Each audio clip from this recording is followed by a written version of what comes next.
So welcome. This is World Arbitration Update. This is our third day of a 6-day experience. And during the first 2 days, we had an emphasis in the Americas, and we had we actually had 8 panels, 8 sessions in person from Mexico City. And today is Africa Day, and we are addressing various topics. And today's panel, or the panel now, is called Corruption in Investment Projects, the Standard of Proof and the Consequences for Investment Arbitration. As one of the features of World Arbitration Update, we follow the schedule of the region that we're focusing on. So for those of you who are in the US, our session started at 7 a.m. this morning because we're following Africa's schedule. That being said, it is my pleasure to introduce Rainbow Willard, who is a counsel, an arbitrator, and who has, for more than 10 years, worked on complex international commercial and investment treaty arbitrations under all of the major international rules, including the ICC, UNCITRAL, ICSID, etc. Rainbow has particular experience in energy, oil and gas, and mining disputes involving parties from Latin America, South Asia, Europe, and the Middle East.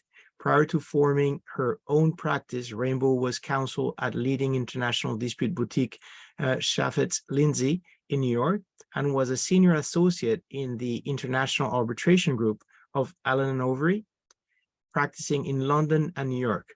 At both firms, Rainbow led teams in significant international commercial disputes and represented states and investors in cases governed by investment treaties or trade agreements. Rainbow has extensive oral and written advocacy experience in English and Spanish, and is equally comfortable as arbitrator and counsel in both languages. So I could say way more, but I don't think that she would appreciate it. So Rainbow, you have the floor, and it's a pleasure to have each one of you here. So welcome to WOW now. Thank you so much, Jose Antonio, and thank you, Ian. Also, I'm so pleased to be able to take this virtual trip around the world with the World Arbitration Update. And we're very grateful to the organizers for what is a really great initiative, and for inviting me and all of these stellar panelists to be a part of it. We have a group of really incredible practitioners and experts here today who have put a lot of work into preparing what I think is going to be an extremely engaging and informative panel. And I'm going to introduce them. I'm going to go by first name alphabetical order just to mix things up a bit. So first we have Athena Fouchard Papa, who is an arbitrator based in Paris. She has significant experience in arbitrations involving states and state entities, as well as in arbitrations with a link to the African continent. Before establishing her own practice last year, Athena worked in international arbitration departments of major law firms for more than 15 years. She is a member of the ICC Arbitration Commission and a founding member of AfriCarb. Athena is a Greek national, and she handles arbitrations in English, French, and Greek. Next, we have Colleen Malala, who is a partner at Chaffetz Lindsay LLP in New York, where she represents clients in international commercial arbitrations and in investment disputes. Colleen counsels clients in an array of multi-jurisdictional disputes that span the globe and concern such sectors as oil and gas, mining, consumer goods, and telecommunications. Colleen has acted as counsel in arbitrations conducted in English and French and administered by all major arbitral institutions. Colleen serves as vice chair of the steering committee of the ICC Commission on Arbitration and ADR, and she is the steering committee's liaison to the ICC task force on addressing corruption issues. Colleen also serves as co-chair of the IBA Investment Arbitration Subcommittee and is a member of the IBA Arbitration Committee's task force on privilege. Colleen was recently awarded the 12th annual Schmidt-Lowenfeld Prize for an article she published along with Jessica Beeson-Croston on the illegality objection in investor-state arbitration. So she is an expert not just on corruption and investment arbitration, but on the illegality objection writ large and the many reasons that it can be asserted. Next, coming from London, I believe you're in London today, Guled, is that right? Yes. Okay, Yep. we have Guled Yusuf, who is a partner in Allen and Overy's International Arbitration Group and a member of the ICC International Court of Arbitration and the ICC Africa Commission. He was also appointed to the ICSID panel of conciliators by the Federal Republic of Somalia. Guled has significant experience representing companies, governments, and international organizations in institutional and ad hoc arbitral proceedings, including arbitrations under the ICC, LCIA, ICSID, and UNCITRAL rules. And finally, last but not least, we have Pedro Soto, who is of counsel here in Washington, D.C. at Gibson, Dunn & Crutcher. Pedro is a member of the White Collar Criminal Defense and Investigations Group, and his practice focuses on anti-corruption cases brought by U.S. authorities and other enforcement agencies around the world. He has experience in anti-corruption matters in more than 24 countries, with a particular focus on Latin America. Pedro also has acted as counsel to states and private claimants in more than 10 arbitrations under the ICSID Additional Facility, and the ICC rules. Finally, I know that we had published that David Kachvani, who is counsel at Levy Kaufman Kohler in Geneva, was going to join us today. Unfortunately, he had a last-minute personal issue that made his participation impossible, and we're very sorry that he's unable to be here today. Now, for those of you who have never joined a World Arbitration Update session before, I'm going to tell you a little bit about the structure before we get started. First, we're going to hear from Colleen, who's going to give us an update on the key developments from tribunals and courts on the issue of corruption and investment arbitration over the last year. After that, each of our panelists is going to address specific legal and practical topics that have arisen when corruption claims are asserted in investment arbitration. And there will then be some discussion on each of these points with their co-panelists. Everyone who is attending, we are so happy you are here today, and we are here really for you. So you are welcome to submit questions throughout the session in the chat, and we will save time at the end to address your questions. If we don't have time to address every question that we receive in the chat, there will be a breakout session at the end with networking, and you will have the opportunity to meet and ask questions of at least one of the panelists in your breakout room. So without further ado, I would like to turn it over to Colleen to give us some updates on what's been going on in the world of corruption and investment arbitration over the last year. Thank you, Rainbow, for your warm welcome. Thank you, Ian and Jose Antonio and the other organizers for inviting me to join you today. I'm very much looking forward to our panel's discussion and your questions. So as Rainbow said, my task today is to give you an update on corruption-related developments in investment arbitration in the past year, and to do so in 8 to 10 minutes. So given this limitation, I will focus my remarks on two main issues. The first is the standard of proof for corruption, and the second is French exceptionalism. So starting with the standard of proof for corruption, there are two schools of thought in that regard. First is that the same standard of proof that applies to all other claims should also apply to corruption. And the second school of thought is that there should be a heightened standard. And if we look back at the cases in the past year, we have examples of each one. So let's start with the school of thought that says that there should be the same standard of proof for corruption as there is for other claims. And the basis for that, for that position is that corruption is very hard to prove, and by its very nature. And so it would be unfair to impose on the party a heightened burden of proof and having a standard of proof to meet and to make out corruption.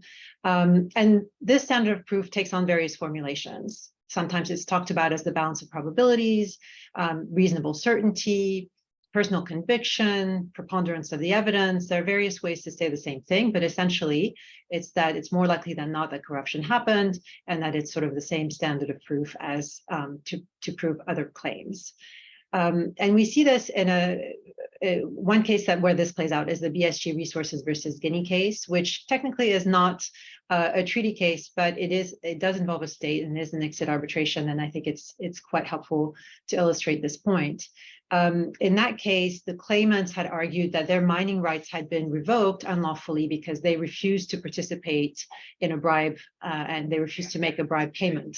And in fact, Guinea argued that these rights were revoked precisely because there was overwhelming evidence that the mining rights were obtained through corruption and bribery of public officials, including the then president's fourth wife.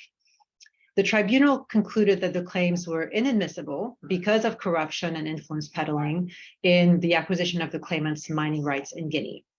So here, a few takeaways from that case. First, the tribunal looked to international law and the practice of international tribunals to determine the applicable standard of proof.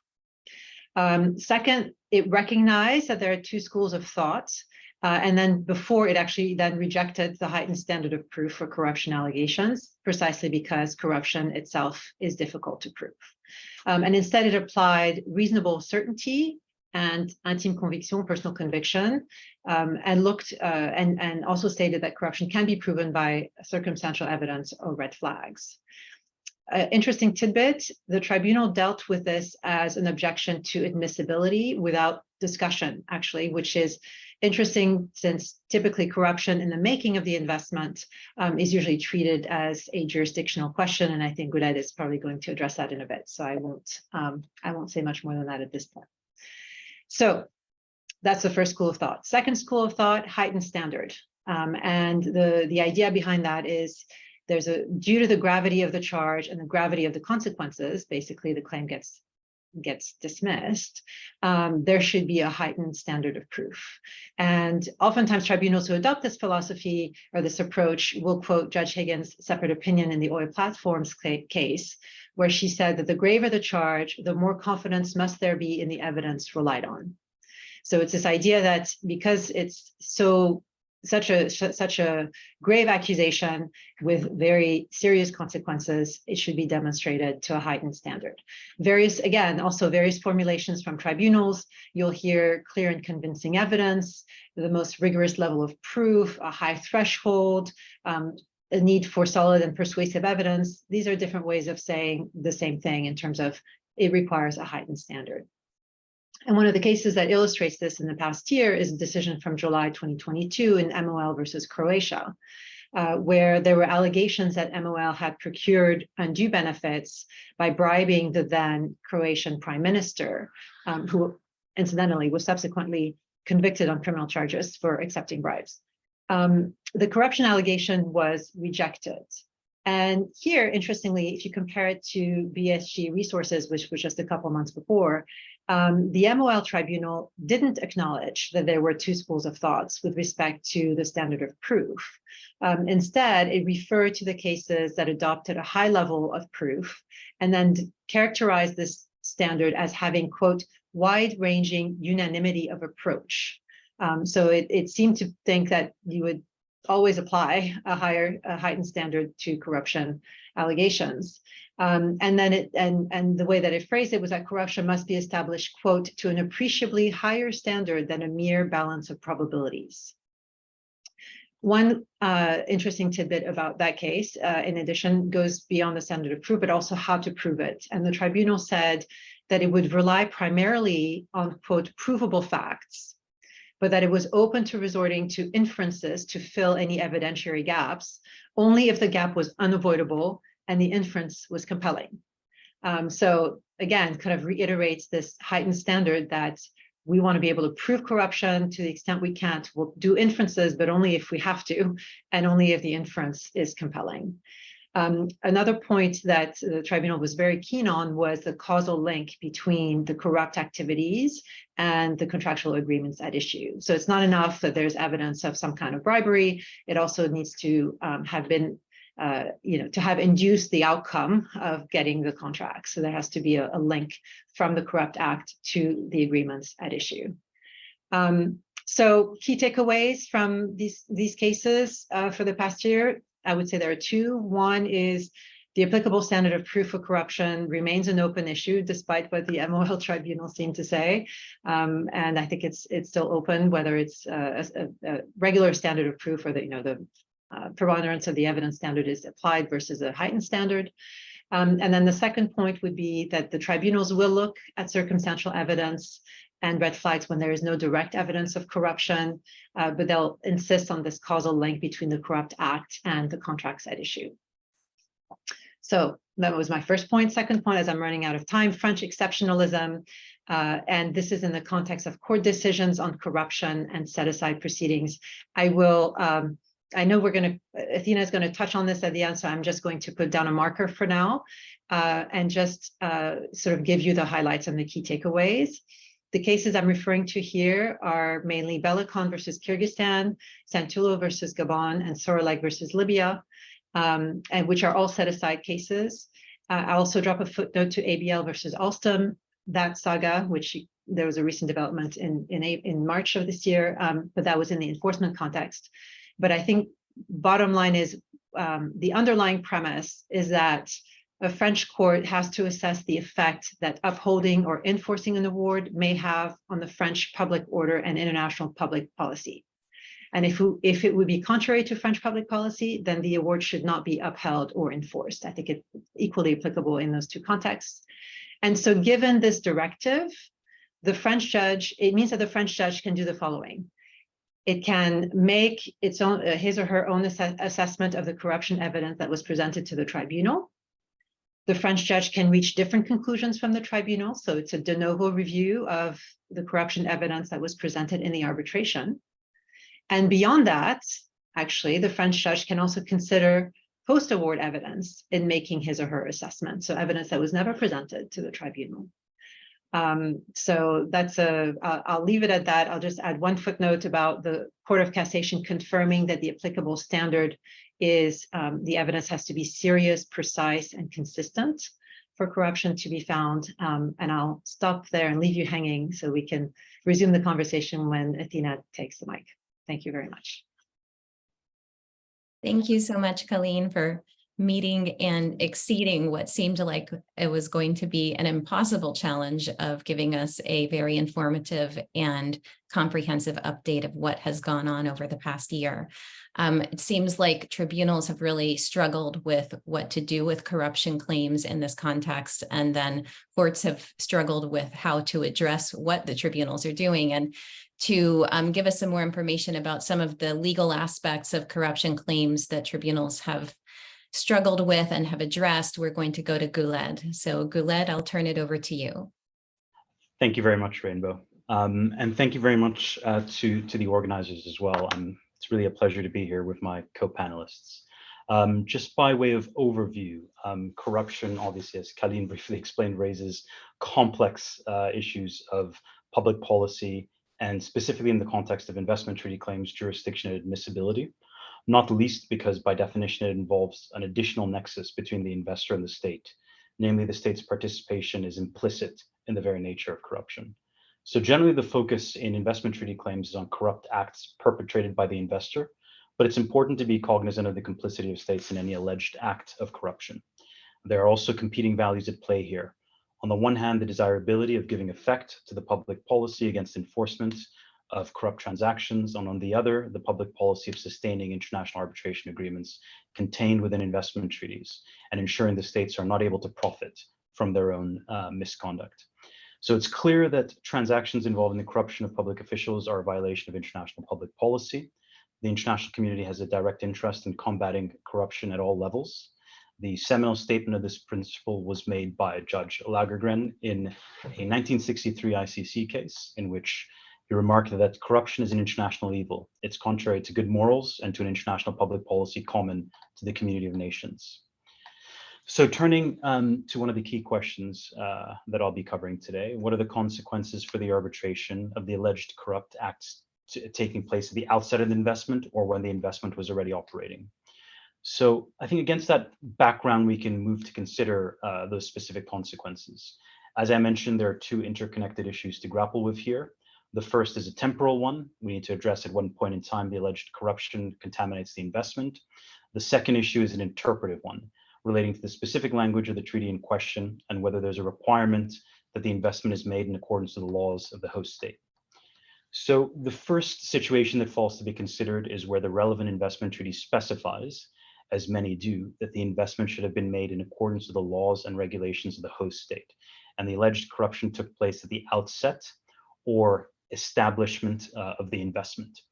This obviously creates jurisdictional difficulties for investors because acts of corruption will almost always be in violation of a host state's laws. Investment tribunals have typically interpreted such requirements to be an issue of jurisdiction. In Salini, Morocco, the tribunal stated the relevant clause in the Italy-Morocco BIT sought to prevent the treaty from protecting investments that should not be protected because they would be illegal. A similar approach was taken in Fraport, Philippines, where it was found that an investment should comply with the laws of the host state at the time it's made in order to be afforded protection. However, the tribunal drew a distinction between illegality at the outset or at the time of investment and supervening illegality occurring when the investment had already been made, remarking that if at the time of the initiation of the investment there has been compliance with the law of the host state, allegations by the host state violations of its law in the course of the investment as a justification for state action with respect to the investment might be a defense to claim substantive violations of the BIT, but could not deprive a tribunal acting under the authority of the BIT of its jurisdiction. In some cases, this has been taken even further to apply in circumstances where there is no specific language in the investment treaty to this effect.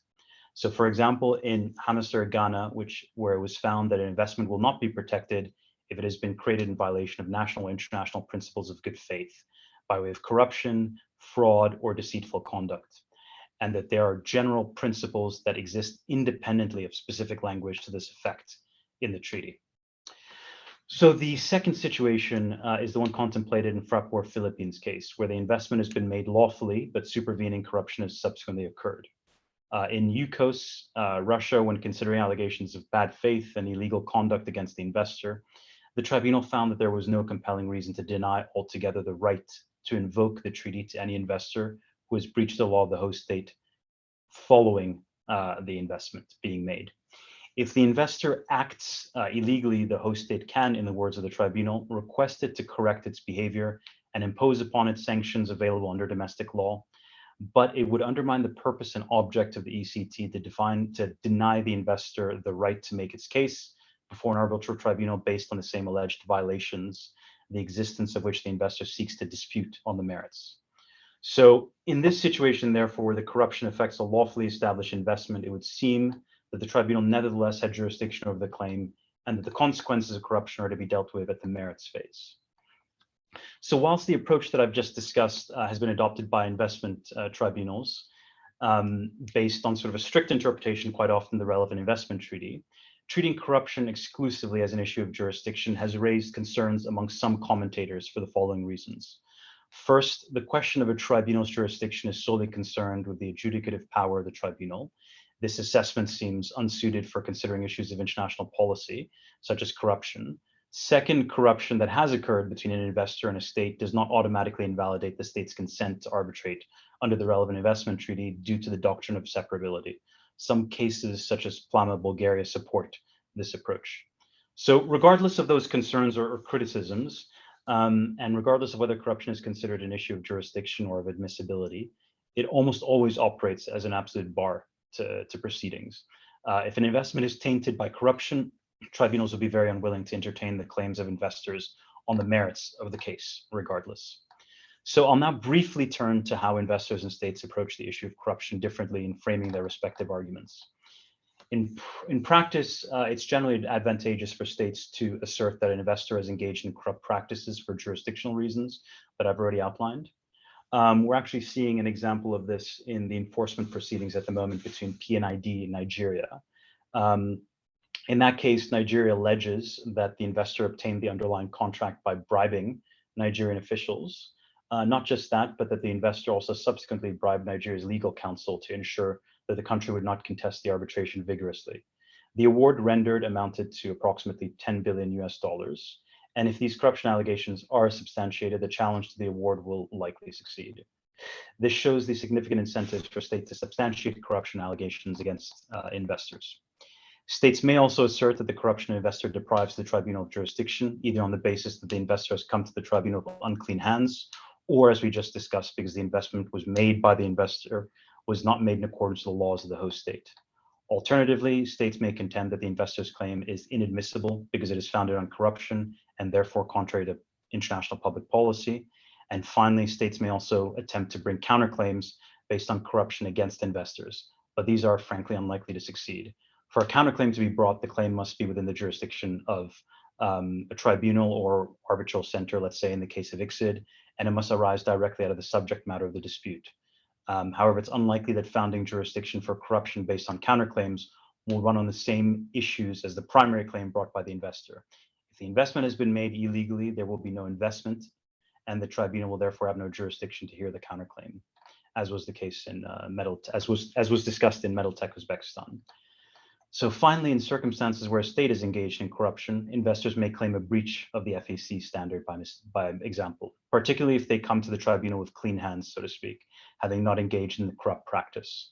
So interestingly, in EDF Romania, the tribunal agreed that a request for a bribe by state agency is a violation of the FET standard in circumstances where the investor had refused to pay a bribe to secure a contract extension. So just to keep up with Colleen's good practice of sticking to our time constraints, I'll briefly conclude here, which is simply to say that, as I said at the outset, the real difficulty with corruption and investment treaty claims is that the state's participation is implicit in the very nature of corruption. This is the policy dilemma at the heart of it, and frankly, also quite often the evidentiary one, which will be discussed by my co-panelists. Thank you so much, Guled. That was extremely helpful. And I know corruption is such a big topic, and each of us is challenged to address any aspect of it in this very short amount of time. So thank you so much for doing such an incredible job of addressing those aspects. Athena, I'd like to hear from you on what your thoughts are on the legal aspects that Guled just addressed.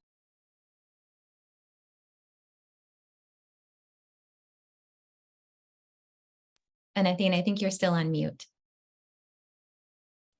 Sorry, I was talking to myself. What a challenging task, because Guled has touched upon everything that can be said, which means that perhaps I could focus on the points of discordance, of discussion between practitioners and scholars.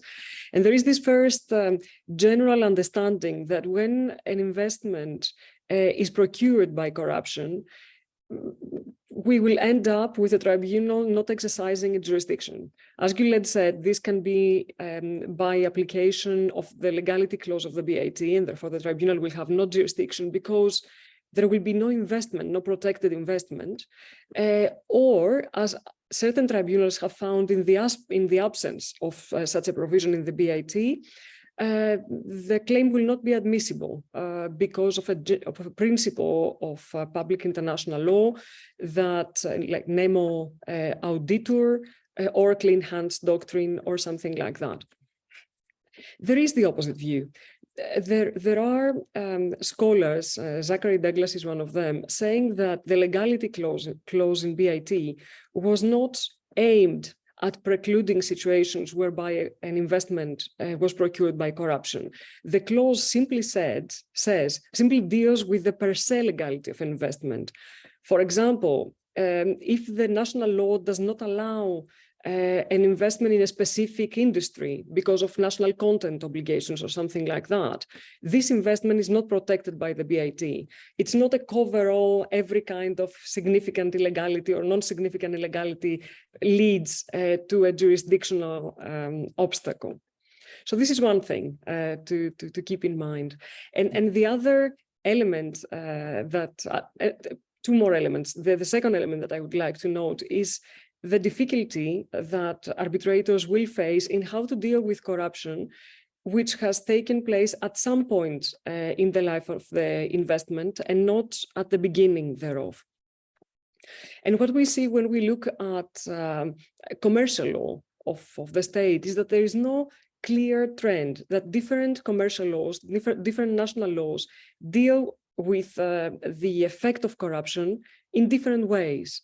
There are national laws under which the contract will be considered as ab initio invalid, and therefore parties would be asked to reimburse the other of everything that they have received in the contract. There are national laws that just give the option to the victim of the illegality of the corruption to decide whether to execute the contract, to enforce it, or to seek annulment thereof, etc.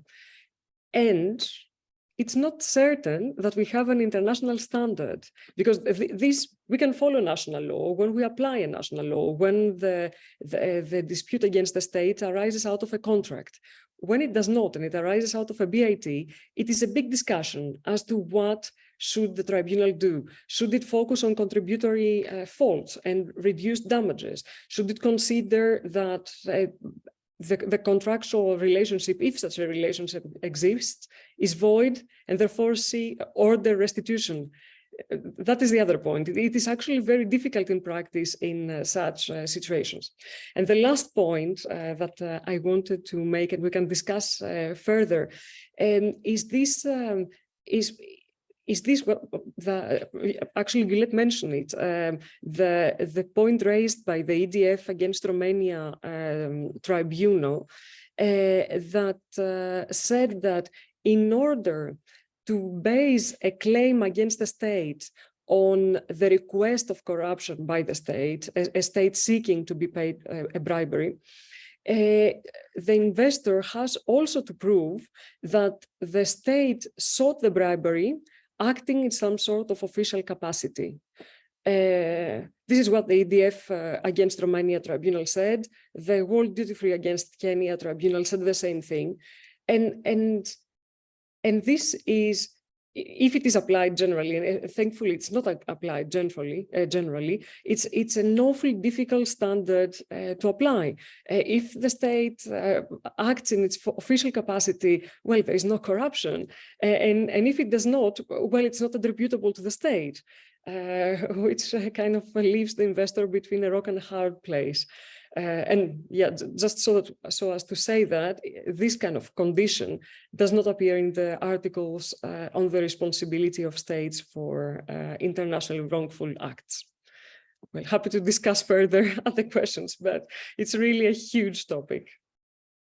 Thank you so much, Athena. And I think so much of what we see is that there is such a difficulty in proving corruption. And so many of these questions arise out of the fact that the evidence is difficult to find and difficult to present in the arbitration context. So I'd like to go to Pedro now, because Pedro, it has a great benefit of being a cross practice practitioner. He does both white collar work and corruption investigations and international arbitration. And Pedro is going to talk to us a bit about how states do substantiate their corruption allegations in the criminal context, and especially when those investigations are running in parallel to international arbitrations, what some of the aspects of the state's actions may be.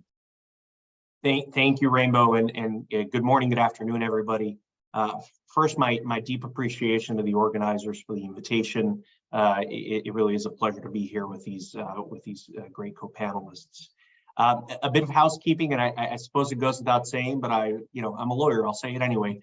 I'm joining you guys today in my personal capacity, and my comments today are sort of in a personal capacity. I don't speak for Gibson Dunn. I don't speak for any client of Gibson Dunn. But I did want to share some thoughts kind of based on experience of different matters that I've seen over the years.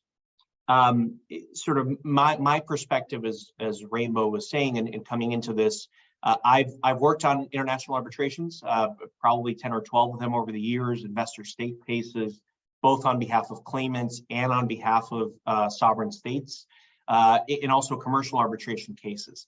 But I think the more relevant part of my perspective is that it's certainly, in the last decade, I've really focused on white collar criminal defense, and that is primarily corruption cases in frankly, a couple of dozen countries around the world. So I've seen the schemes, I've seen the enforcement actions by different governments, and how you actually get to prove those cases. A bit of my perspective, I'll say, and it may sound funny to say it is, I think corruption is very easy to prove. You just need the right tools for it. And I think the challenge is, does international arbitration have those tools available in quite the same way that the cases that I see on the other side of the ledger, right, criminal enforcement, have them. So taking a step back, I mean, I think the modern practice that we see in the white collar bar in terms of corruption cases, it has been tremendously effective. Governments, and you all have seen the headlines, are regularly racking up, hundreds of millions, if not billion-plus-dollar penalties in settling corruption cases around the world. I think the challenge is that a lot of the things that work in that context are not available here, right? And I wanted to share some of those things that I think have worked. The first is that if you take the top 10 enforcement matters for corruption around the world, and I say this again from the perspective of a US lawyer, so focus primarily on actions by the US Department of Justice and the US Securities and Exchange Commission. Those cases go from like $750 million to $3+ billion in penalties. Every single one of those cases, again, talking about the top 10, every single one of those cases has one thing in common, which is the person accused, the entity accused of corruption, has come in and cooperated voluntarily. So involuntary, I should say, is a bit of a funny term, right? Not necessarily that they've come in and self-disclosed the conduct, but when they've been approached by the government, they've all cooperated. And cooperation means you are normally, in one of these cases, you are conducting your own investigation, you're turning over, you're giving the government presentations of that investigation. You're often producing hundreds of thousands of pages of documents to the government showing the corruption. You are sharing attorney work product. You are engaging forensic accountants that will analyze transactions and then sharing the results of that with the government. So the government is touting all these cases that it's able to resolve, but really it's not just on sheer investigative power. You have the number one incentive is otherwise defendants are coming in and providing the information. Obviously that's not available in the context of international arbitration. Another huge tool that isn't available in the context of arbitration is whistleblower programs. So for example, the US Securities and Exchange Commission will pay between 10 and 30% of the amount that a whistleblower, of the scheme that a whistleblower blows the whistle on. I think the largest award is over $250 million that has been given to a whistleblower who came in and reported that. So the incentives there are very, very different. I would also note that it's in the context of arbitration tribunals, a lot of the criminal tools that you would have, again, setting aside cooperation, setting aside the whistleblower, just aren't applicable, right? Whether it's wiretaps, whether it's mutual legal assistance requests, right? So-called MLATs, whether it's subpoenas, right? An arbitration tribunal isn't doing any of those things because it can't. And so that is a huge challenge to how evidence can be gathered.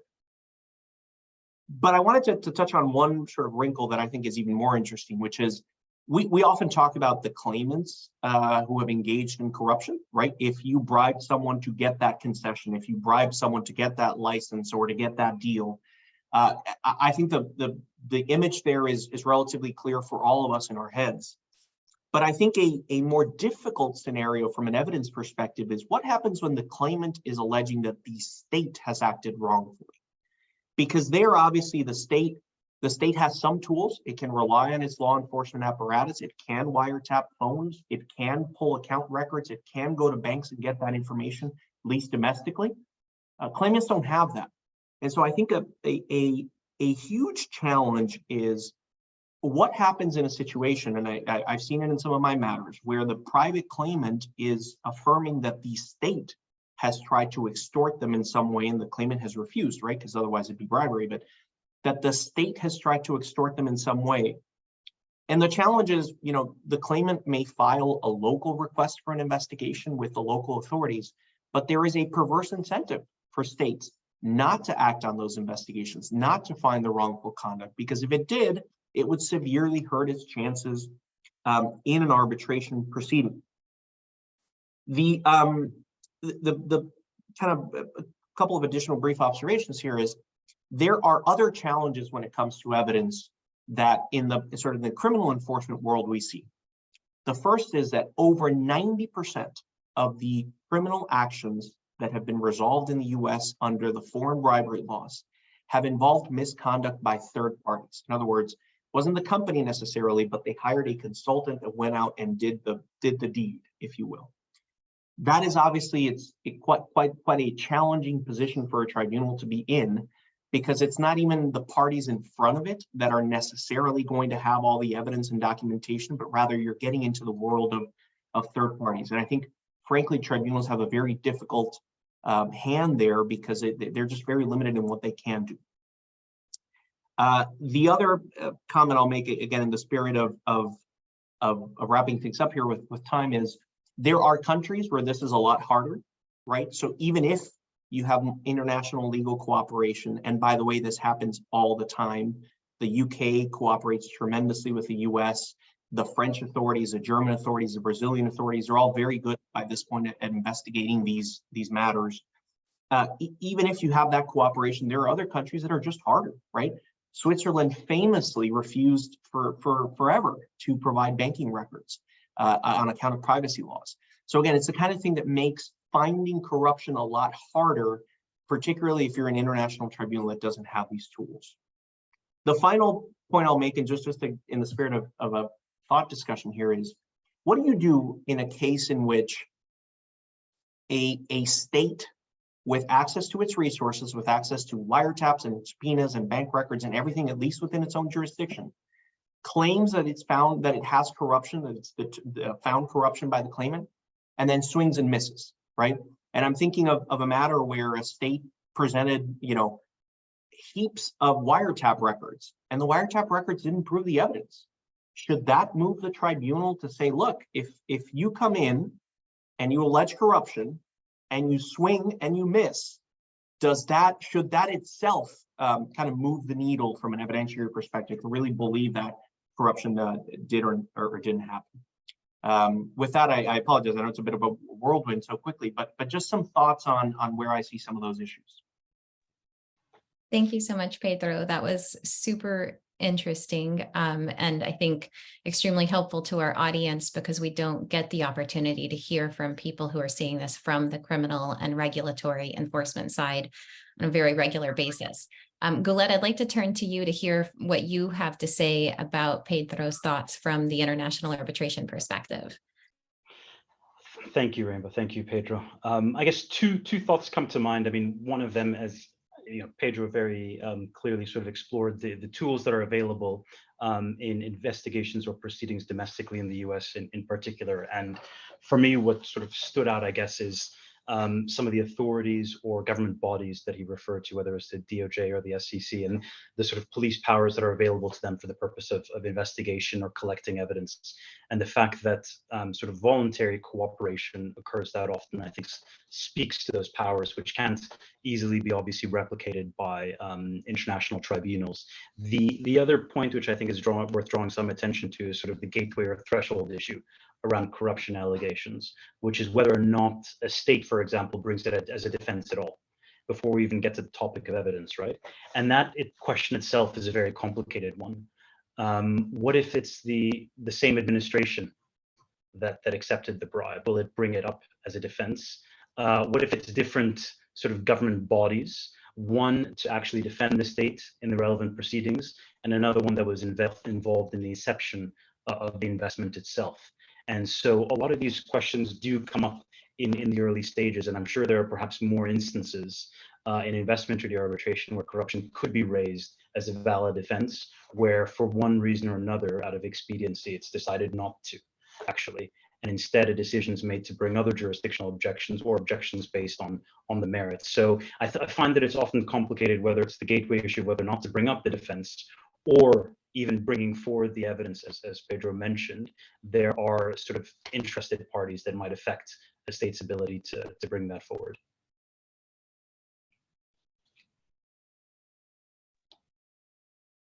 Thank you so much, Guled.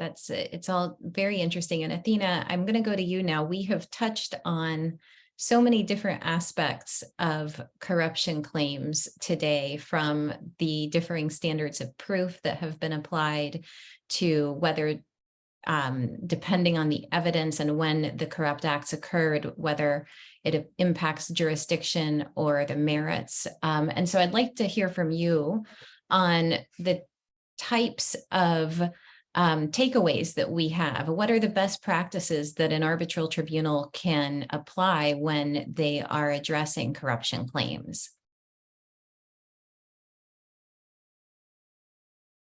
Thank you very much, Rainbow, for the question.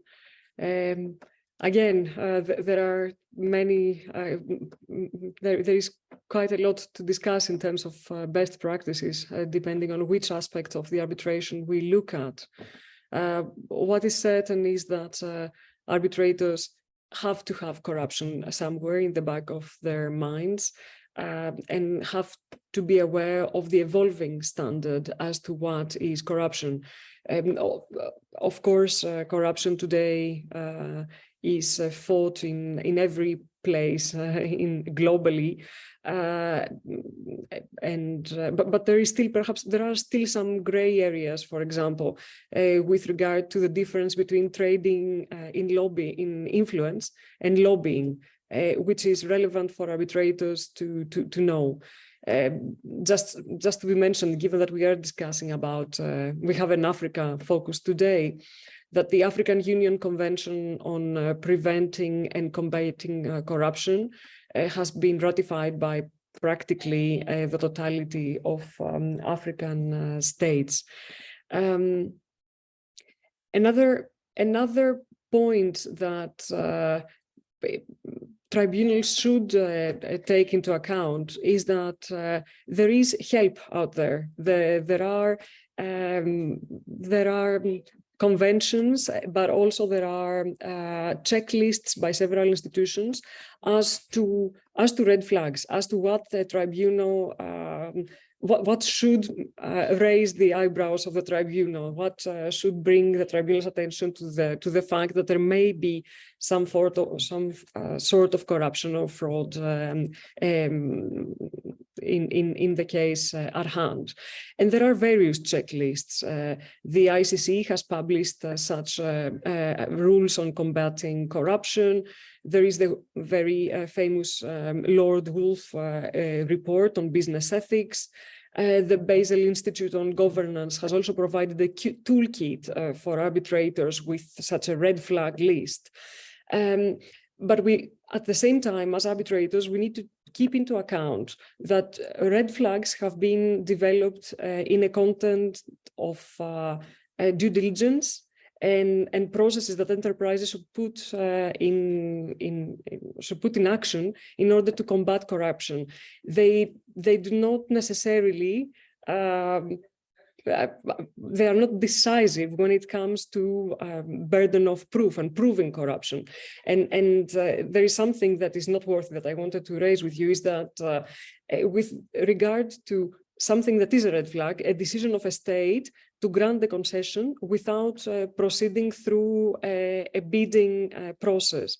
We have seen 3 recent cases noting it as a red flag, but deciding differently. In Gabon against Santullo, 2022 decision, the Court of Appeal of Paris used it as a red flag, supporting the finding of corruption. This was not the case in the Congo against the Custom and Tax Consultancy case, or in the Guinea against Global Voice case. So it's a red flag, but it's not a proof on its own. And another point that it is very relevant is that sometimes we see used in arbitration as a red flag the fact that the country in question has a high corruption index. And again, this is fine as a red flag when what is at stake is the process that the enterprise will put forward to fight corruption. But when an arbitrator uses it as a red flag for corruption, the line between using a red flag and just being biased is a very thin line in my mind. If we have time, another big issue is the question as to whether the tribunal is under a duty to investigate corruption and whether the tribunal has the means to investigate corruption. Will you allow me a couple of minutes to deal with to draw the basic lines of this question, because again there is a lot to be said. But as we already discussed in this panel, the duty to fight corruption is considered to be part of public policy today, and it also forms parts of the arbitrator's duty to ensure the enforceability of the award. But what can an arbitrator do and what can an arbitrator don't in order to investigate corruption is a big discussion. And of course, Pedro has already touched upon it. It is also useful to think in terms of the two main diverging approaches as to the tribunal's role in conducting the proceedings. There is the inquisitorial approach and the adversarial approach. With the inquisitorial approach that we see in very many civil law systems, for example, the judge or the arbitrator is very actively involved in investigating the facts of the case. And therefore, the arbitrator can investigate factual elements on their own initiative.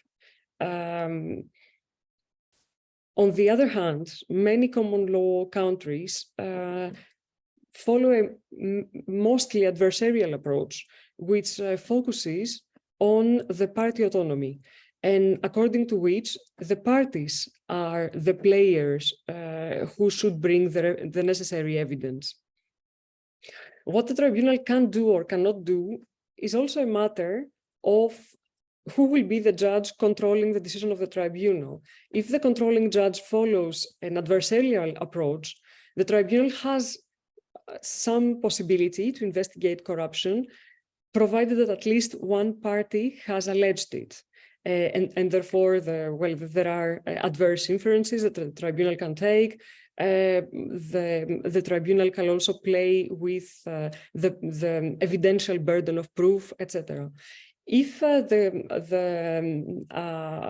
controlling judge is a judge following the inquisitorial approach, the leeway that the arbitrator has is much wider. The arbitrator can, on their own account, raise questions of corruption and ask the parties to discuss these in the proceedings, and possibly as a second step, ask the parties to provide evidence. And just to mention in closing and following up on what Colleen has said at the very beginning, that today what the French judge asks from the arbitrators is exactly to take such a very active approach when the seat of arbitration is in France and when the French judge will be the control judge of the arbitration award. Thank you so much, Athena. I think those are very good pointers for arbitrators, and also some very tricky questions that we are all struggling with as we look at issues of corruption. Colleen, I'd like to go to you because you started out by introducing us to some of what has happened in the French courts over the past year. And I'd like to hear what you think about what Athena has just talked about in terms of, whether the control court is going, and how control courts have acted in particular for arbitration seated in France, how that may impact arbitral practice. So, I agree with what Athena said, but I have to say I've been thinking about the different standards that you would apply depending on your seat, right? And so if you were lucky enough, quote unquote, to have an arbitration seated in Paris, you'd have more inquisitorial powers available to you, even if you come from a common law background, versus if you were seated in the US, where you would have more adversarial and where the reviewing court, right, is very deferential to arbitrators, particularly with respect to findings of jurisdiction, et cetera, and on the merits. So it makes me a bit nervous. I don't disagree, right, that it's part of the calculus, and we have to know what's happening in France. I mean, what's interesting, the French courts frame it as a matter of not reviewing the merits of the underlying award, but just reviewing the conformity of the award with French public policy and international principles. So it's not, you know, they're not there. There's a spin to it that it's not really about the merits, but it's about conforming to the public policy principles of the system in which that award exists. Nobody understands this distinction either in France or abroad. So that's... Okay, good. I'm not alone. But so I think that would be my one concern is, I do think you have to be very much aware of what's happening in the jurisdiction where you sit.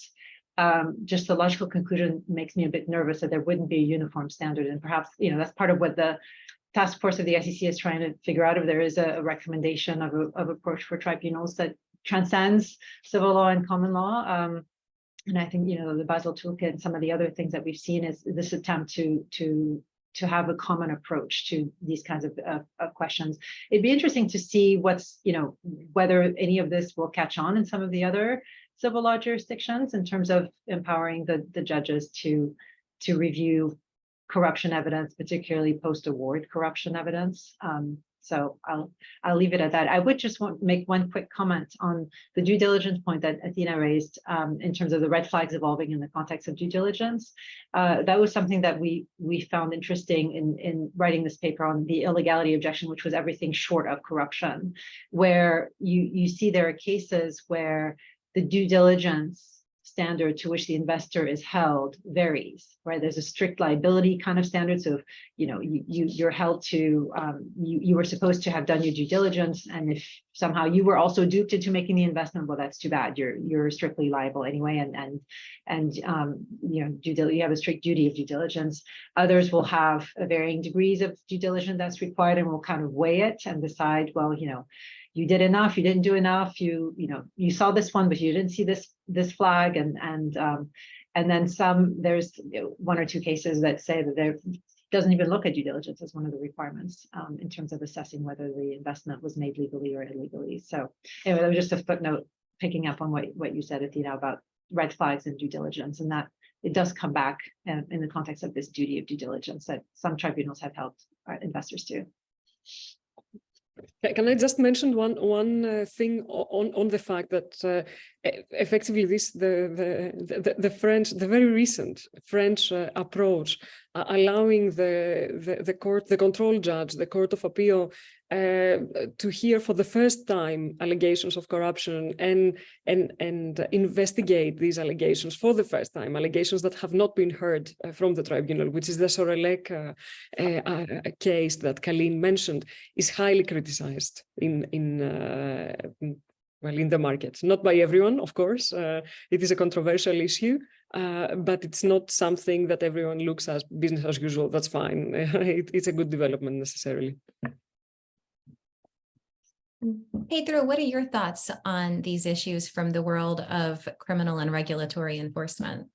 Sure. So look, I think Athena hit the nail on the head with a lot of these observations. I mean, there was one in particular that really strikes a chord with me, which is your reference to, for example, the Corruption Perception Index, this so-called CPI, and it's a great index. It's a very thoughtful work product from Transparency International, a well reputed organization, and I completely get why it's a hard issue, right?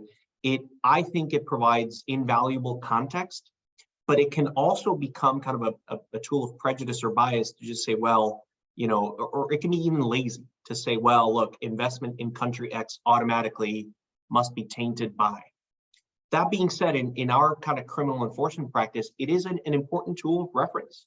I you know, have sat across the table from the Justice Department on countless occasions, and the discussion is often, well, you know, hold on, you said your clients did this level of diligence on their third party, but they're operating in this market. You know, this market is riskier, right?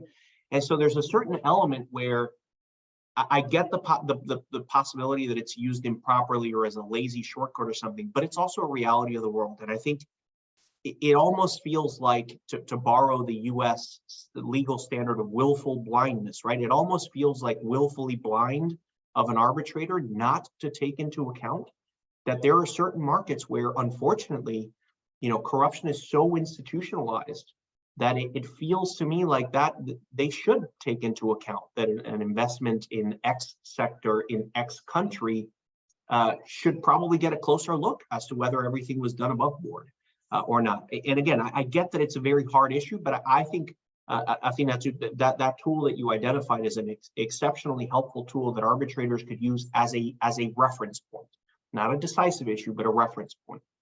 And the only other comment I'll make is on terms of like things that arbitrators could do. And again, I'm happy to put on my wildly biased U.S. aggressive lawyer hat on and say, I think arbitrators need to be more aggressive in asking pointed questions and connecting the dots. I think oftentimes, in my experience, and I'm no expert on arbitration, but in my experience, arbitrators are happy to be briefed on issues. They are happy to get submissions from the parties. They're very deferential to giving both parties a chance to be heard and all that.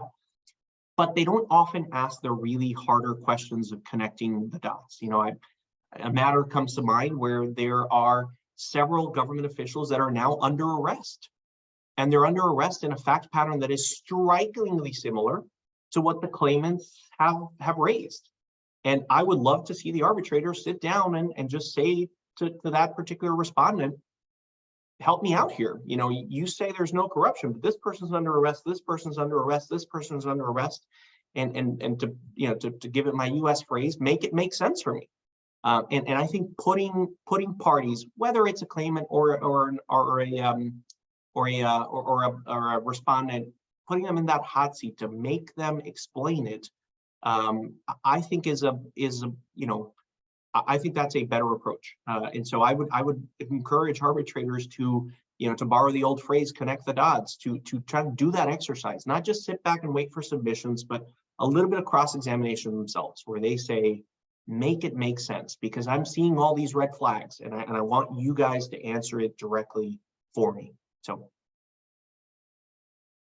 Yeah, that's a very interesting point, and we are doing extremely well on time. We do have some questions from the audience, but picking up on what Pedro just said, I'd like to pose a question to Guled before I turn to the questions from the audience, which is, you know, what do you do when you have a situation like the one that Pedro has just described, or the one that Athena posed, which is neither party is raising the claim of corruption, but you have either a situation where the officials involved in the investment have all been arrested in another corruption scheme, suggesting that maybe there was corruption in this investment as well, or you simply have nothing more than the corruption index suggesting that corruption could be present, but neither party is raising it. They seem to want to avoid it in the arbitration. So Guled, what do you think is the right thing to do in that situation?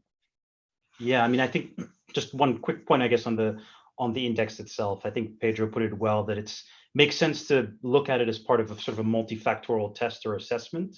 And as Athena warned, it shouldn't be decisive on the given matter. In terms of how you would proceed in circumstances where neither party has raised allegations of corruption, I think that ultimately will turn on the tribunal.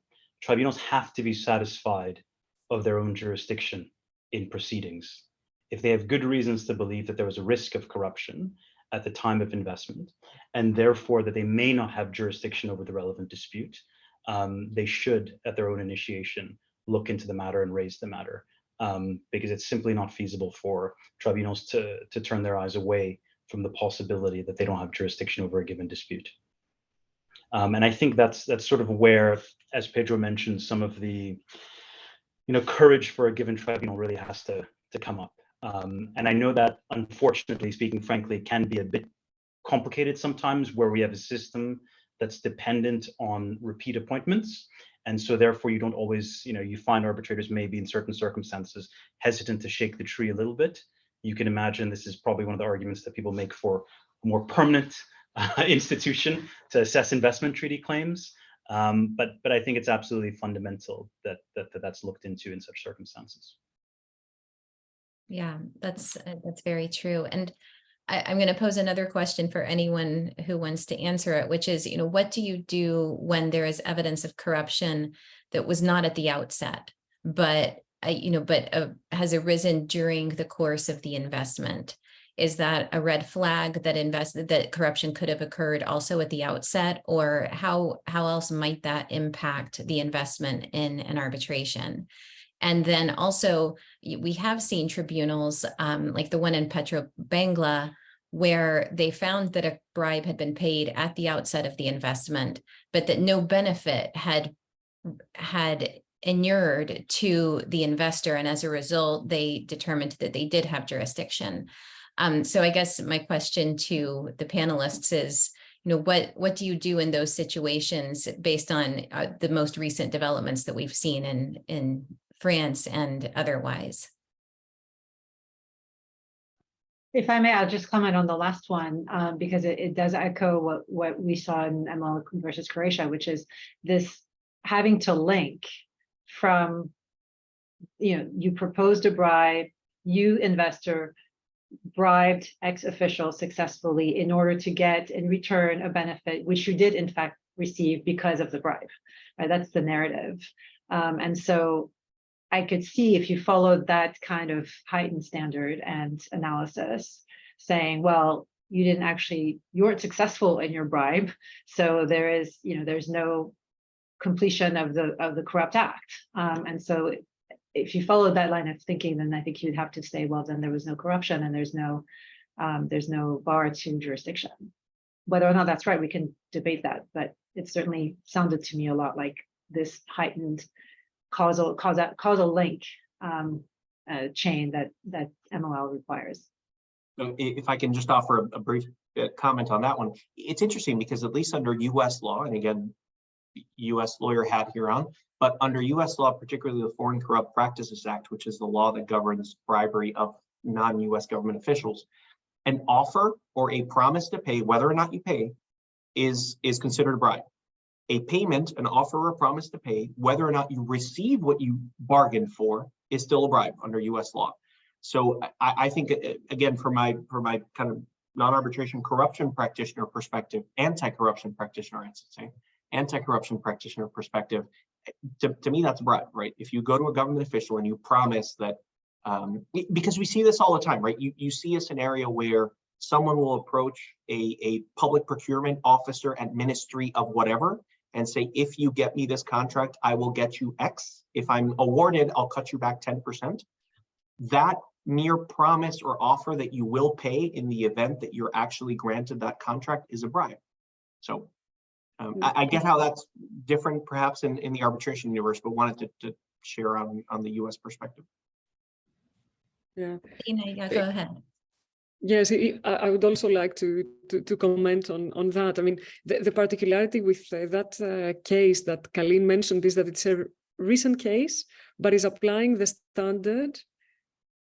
That's a very old standard, kind of, isn't it? I mean, this very high standard for finding corruption,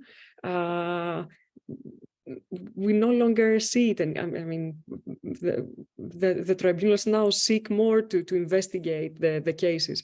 And exactly, and the other point is that if we search to find always a causal link between everything, then we just don't follow the definition of corruption as it appears today in international conventions and other instruments. Yeah, I think that's exactly right. And this also, we had a question from the audience about whether non-financial benefits given to government officials could constitute corruption in international arbitration. And I think everything we just discussed really responds to that. I'm going to go now to another question that we have from the audience, which is, if the corrupt act has taken place outside of the host state, e.g. payments into offshore accounts, would there be any impact on the applicable law to determine if corruption occurred? And would host state laws be relevant? And so maybe, Pedro, I see you nodding. I'm going to go to you first from the criminal perspective, because I think the answer is probably similar, but somewhat with some nuanced differences between the two areas of law. Yeah, so I don't know the kind of what the applicable law would be from the arbitration perspective. I think the fact, if I were an arbitrator, I would look at it more as, was it a corrupt act in relation to the investment at issue? right? Oftentimes, by definition, it will be an offshore act because it's moving money offshore and stuff. From a law enforcement perspective, frankly, our friends at the Justice Department are quite creative in finding a way to say that it was an act that touched the US, whether it was a transaction in 2 bank accounts that happened to be denominated in US dollars or that went through a server in the US. The jurisdiction part from a criminal perspective almost becomes easier in a sense. But I think, to me, the threshold question would be, is it a corruption or other misconduct, money laundering, extortion, whatever the case may be, that is alleged in relation to the investment at issue? And I think if the answer is yes, then I again, my own ignorance of arbitration, I don't see how that would necessarily change the calculus much. Yeah, I mean, just from my perspective, I guess there's the host state law requirements. Most instances, as we mentioned, of sort of modern corruption laws will have some extraterritorial effect, right?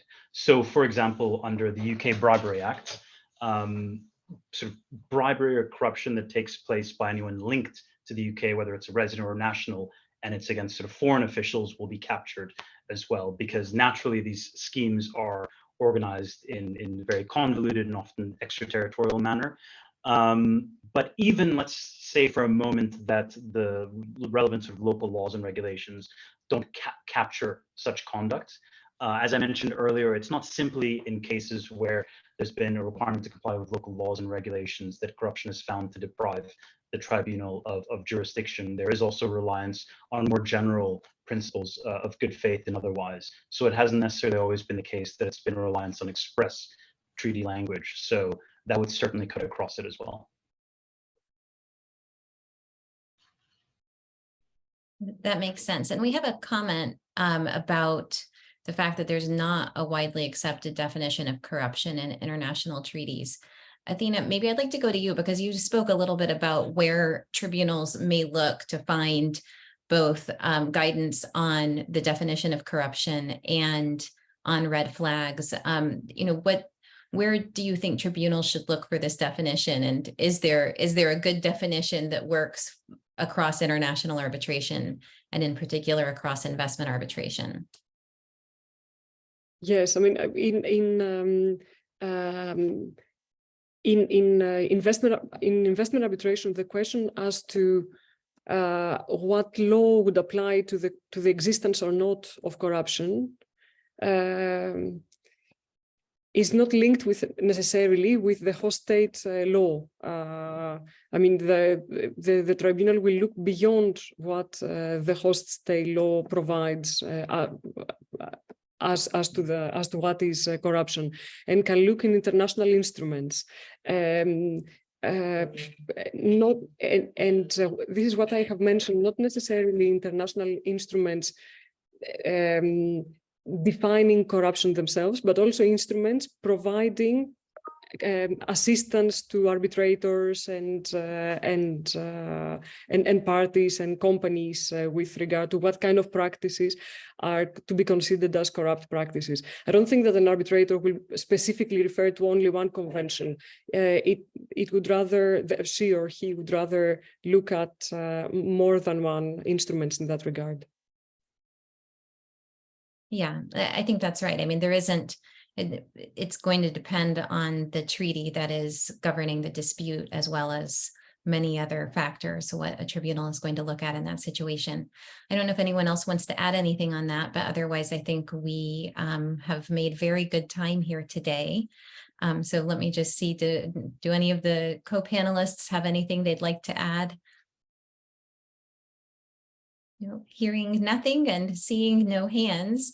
Thank you so much to everyone for your time today and for joining us. It's been super interesting and engaging. I think one of the recurring themes that we heard throughout this morning/afternoon/evening panel, depending on where you are, is that this is such a huge topic with so many different aspects to be discussed. and with crossover to other areas of law. And it's very difficult to address everything comprehensively in an hour and 15 minutes. So we are very happy to be joining all of the people who have joined us today in our breakout rooms for another short discussion of corruption. But of course, this is a discussion that could continue all day long and for the rest of the week, and we still probably would not have covered it. But thank you so much. And thank you again to Jose Antonio and to Ian and to Maria Lucia, who has been very helpfully collecting all of the questions and dealing with all of the technology during this time. Thank you very much, Rainbow, and thank you very much to Colleen and Athena, Pedro, and Goulet. Thank you so much, because this has been sort of an exemplary panel in both substance and format and timing. So kudos to every one of you. I believe that you have done an incredible job. I would like to put this as an example of a great panel in terms of the presentation initially, which did an update of what has been going on in the past year, and then the various issues on corruption, the relation with the requirement to comply with applicable law, and then issues with respect to public policy, international public policy, and good faith, etc. And then the standard of proof, and then from another perspective, that perhaps corruption might need a more active or connecting the dots by the arbitrators suggestion. So thank you so much. Now it may be time to move on to the breakout rooms.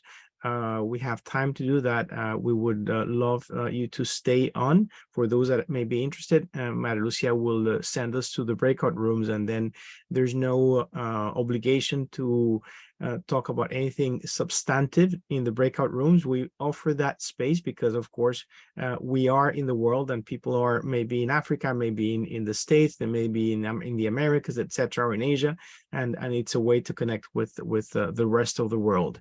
So thank you, and let's take it away for the breakout rooms. Thank you.